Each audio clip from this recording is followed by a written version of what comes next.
Assalamualaikum warahmatullahi wabarakatuh. Perkenalkan, nama saya Yusuf, NIM D400180087, ingin mempresentasikan tugas besar SPT. Untuk kali ini, agenda pembahasannya, yang pertama, kita akan melakukan perhitungan beban, yang kedua, sistem pembangkitannya, yang ketiga adalah komponen dan sumber daya alamnya, yang keempat, skemanya, yang terakhir analisanya. Ya, perhitungan beban. Nah, sesuai dalam PDF, di sini beban yang dipakai itu ada dua.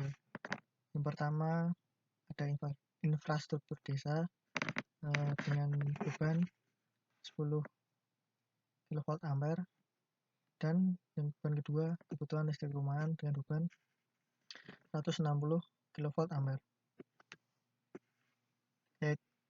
Bila di jumlah total kedua beban tersebut adalah 170 kV ampere. Ketika dihitung 170 kVA itu juga sama dengan 170 kW. Untuk menghitung total beban hariannya yaitu 170 atau total beban tadi dikali dengan faktor daya, berarti 170 dikali 0,8 sama dengan 136 kW. Untuk total beban per bulannya tinggal dikali dari total beban hari tadi dikali 30 hari, jadinya 136 dikali 30 hari sama dengan 4080 kW. Untuk beban per tahunnya juga sama, dari total beban per hari tadi dikali jumlah hari dalam 1 tahun, yaitu 136 kW dikali 366 kW sama dengan 49.776 kW. Untuk sistem pembangkitannya, di sini kita menggunakan 4 sistem pembangkit atau 4 pembangkitan. Yang pertama kita menggunakan panel surya 100 kW power. Yang kedua ada turbin angin dengan spesifikasi 20 kV ampere dikali faktor daya 0,8 jadinya 16 kW. Yang ketiga ada mikrohidro dan spesifikasi 49 kV ampere dikali faktor daya 0,8 jadinya dipakai 39,2 kW.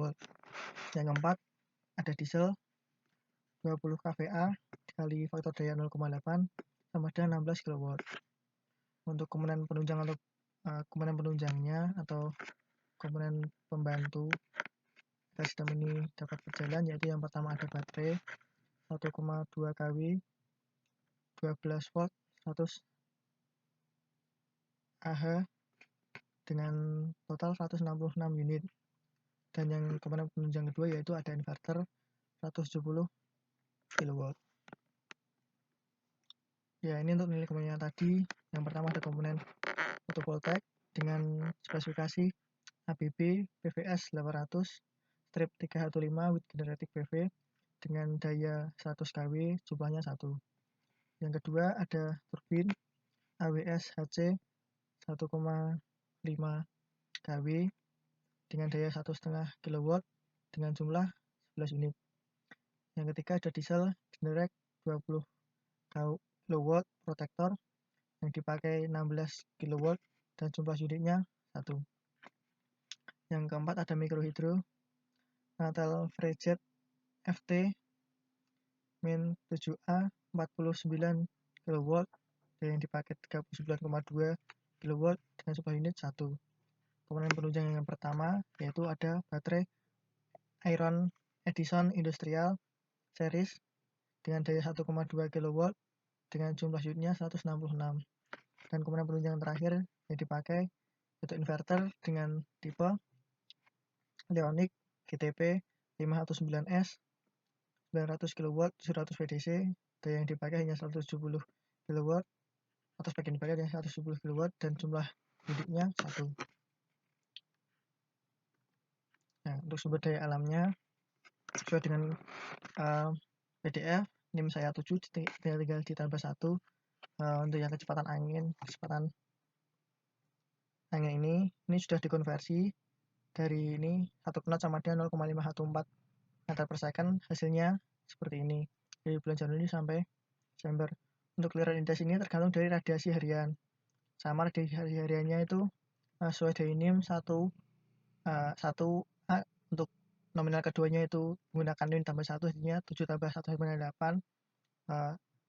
seterusnya sampai bulan Desember, sehingga menghasilkan angka seperti ini. Dan clearance index hariannya itu akan muncul ketika kita memasukkan radiasi harian. Yang terakhir ada steam flow atau arus kekuatan arus air. Ini sudah dikonversi juga berdasarkan NIM. 1 meter kubik per second-nya sama dengan 1000 liter per second. Ya, karena NIM saya 7, ini jadinya 6.800 untuk angka keduanya, sama semuanya. Tinggal dikalikan 1000 kalau sesuai di PDF. Untuk sumber daya alamnya yang dipakai dari bulan Januari sampai Desember. Di sini yang tidak ada hanya diesel karena dia menggunakan bahan bakar lain atau bisa digunakan bahan bakar minyak bumi. Untuk hasilnya fotovoltaik di sini bisa dilihat berdasarkan gambar ini. Kita ketahui bahwa PV yang memiliki rating 100 kW akan dapat menghasilkan listrik per tahun sebesar ini 102.388 kW yang beroperasi selama 4.360 jam per tahun. Ini untuk fotovoltaiknya dengan spesifikasi seperti tadi ini ABB PV 800 315 with generic PV. Untuk yang kedua, pembangkit yang kedua, hasil pembangkit yang kedua itu ada wind turbine dengan spesifikasi seperti tadi AWS HC 1,5 kW wind turbine. Berdasarkan gambar di samping dapat diketahui bahwa wind turbine memproduksi listrik per tahunnya sebesar 189 kW per tahun. Produksi listrik terjadi pada jam-jam tertentu dengan kapasitas yang maksimal. Ini untuk wind turbine-nya. Yang selanjutnya, yang ketiga ada diesel. Diesel sini disetting beroperasi selama 6 jam per hari dengan outputnya selama 1 tahun yaitu 10.950 kW dan beban maksimum atau keluaran listrik maksimumnya sebesar 50 kW. Untuk spesifikasi generatornya sama seperti tadi, Generac 20 kW protektor. Untuk mikrohidro ini menggunakan seperti yang sebelumnya yaitu Natel FreeJet FJ-7A 49 kW. Berdasarkan gambar di samping ini diketahui bahwa mikrohidro dapat memproduksi listrik dengan rata-rata min ini 30 kW dan total produksi per tahunnya dapat dilihat di sini sebesar 262,963 kW per tahun. Selanjutnya untuk skema yang dipakai yang tadi seperti yang dilihat tadi, kita memakai sumber yang pertama ada generator, yang kedua ada fotovoltaik, yang ketiga ada diesel, yang keempat terakhir ada wind turbine dengan komponen penunjang yaitu ada baterai yang 900 dan ini inverter yang 900 dan baterai ini dengan konsumsi per harinya 136 kWh per harinya. Ya sesuai dengan soal sebelumnya yaitu di sini kita memakai 4 pembangkit yaitu di atas seperti tadi PLTS, PLTB, PLTD dan PLTMH atau mikrohidro.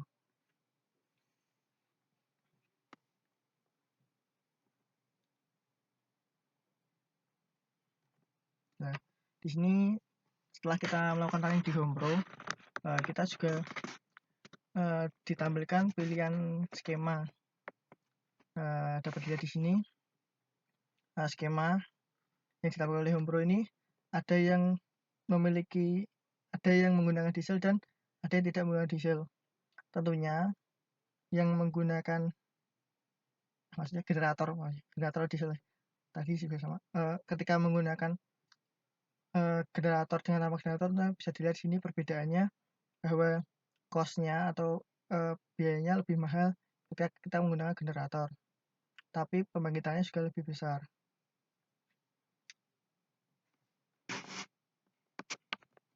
Jadi berdasarkan pada praktikum atau simulasi yang telah dilaksanakan tadi, untuk melakukan pembangkitan dengan 4 buah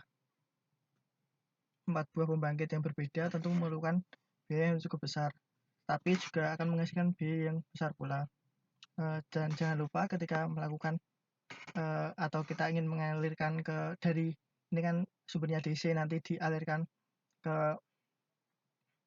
atau digunakan pada listrik rumahan kan AC, otomatis kita juga memerlukan baterai penyimpanan untuk menyimpan energi ini, dan juga inverter nanti yang berfungsi untuk mengubah dari tegangan DC yang diproduksi baik oleh PV, oleh mikrohidro, oleh wind turbine maupun oleh diesel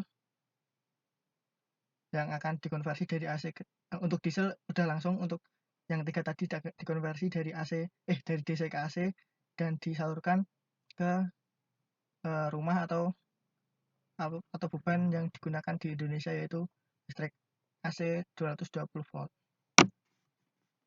Mungkin sekian presentasi yang dapat saya berikan. Bila ada salah kata atau mungkin ada pertanyaan, nanti bisa menghubungi saya atau bisa komen di kolom komentar. Sekian dari saya. Bila ada salah kata, mohon maaf. Wassalamualaikum warahmatullahi wabarakatuh.